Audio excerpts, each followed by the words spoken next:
The Central Bank of Nigeria has said that farmers are to receive some money to aid them in the planting season. Now, this is total to about 40 billion naira, and this amount of money is to be taken from the Micro, Small and Medium Enterprises Fund, talking about the 220 billion naira that was set aside for that MSME fund. Now, let's take a look at this issue in details, especially as how this pronouncement and steps by the federal government to aid farmers in the country, of course, and look at how far this money can go in helping the development of the agriculture sector. And to take a look at this with us on the program is a farmer himself and an agriculture expert, Mr. Wale Oyukoya. Thank you so much for coming. Good morning. Good morning. Yes.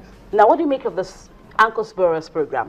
That was launched about 2 days ago by the federal government, and of course it was in Birnin, Kebbi, the capital of Kebbi State, and a lot of things were said from the Minister of Agriculture himself, Mr. Audu Ugbe. We have some states government also spoke. We have the governor of Kebbi State himself, Atiku Bagudu. We had that of Zamfara State. The central bank governor also spoke, and the president. What do you make of all of this pronouncement and the comments from these people?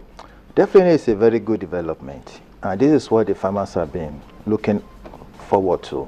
But it's just the modalities that have not been really spelled out, and farmers are not really comfortable with where they are going to put the money, which is the commercial banks. Anytime Agric funds go to commercial banks, it's always a problem, because they are going to attach so many things that real farmer will not be able to tap into this money. And in our suggestion, we believe that the money should be given to the Bank of Agriculture and put a person that is really knowing much about agriculture rather than just giving to the commercial bank, because we have been having this problem in the past, especially during the CACS, which is the Commercial Agricultural Credit Scheme, about 200 billion that most of the real farmers did not tap into it.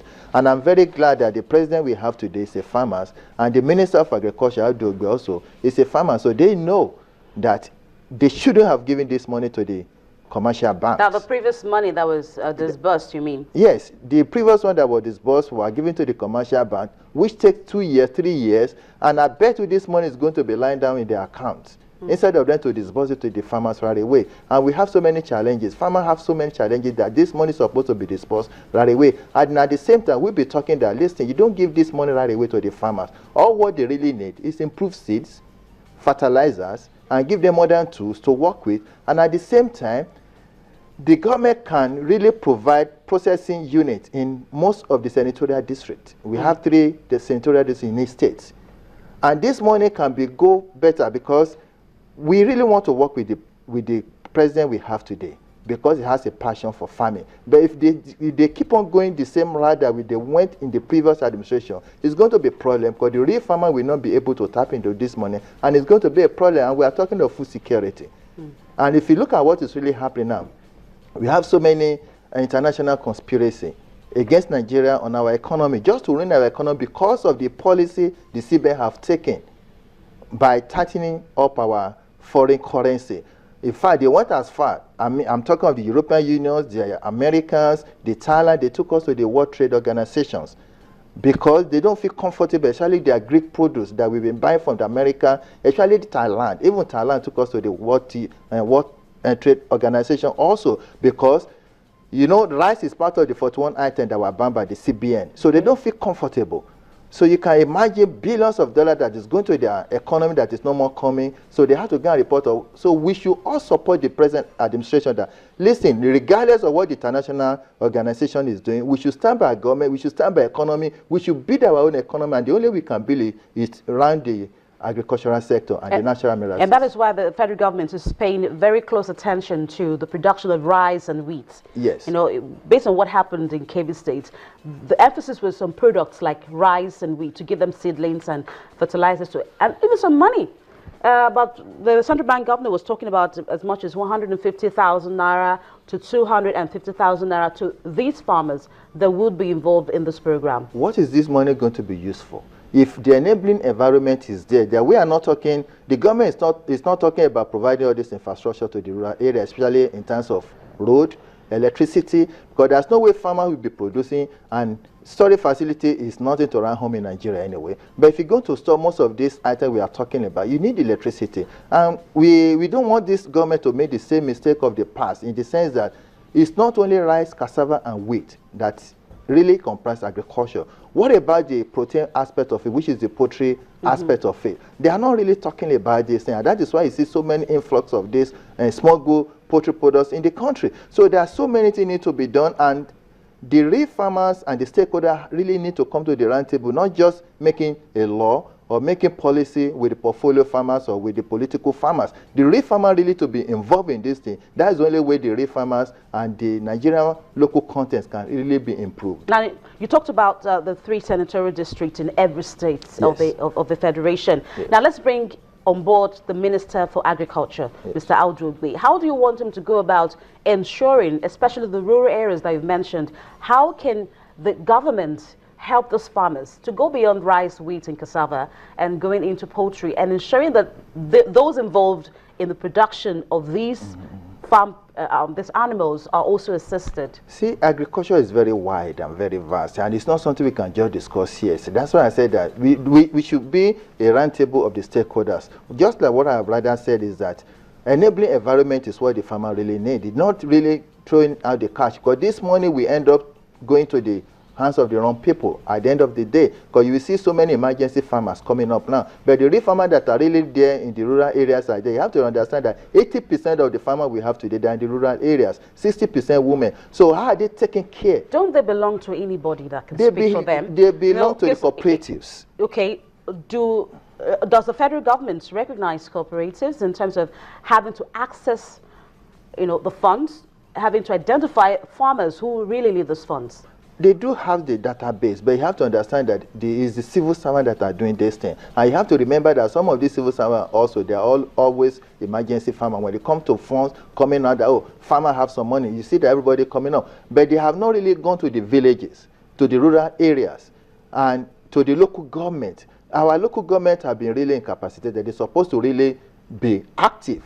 This is all the data are supposed to come from the local. Why do we have the local government? Because all the rural area they reside in the local government, and the local governments are under the senatorial district. So it's going to be a holistic thing that you have to carry along all the stakeholders, because you have to understand that we are importing over 1 trillion naira worth of food coming to this country, and these are the food. The import bill, I think exactly. the president himself said that we need to cut that down. 1 trillion naira every year. It's a whole lot.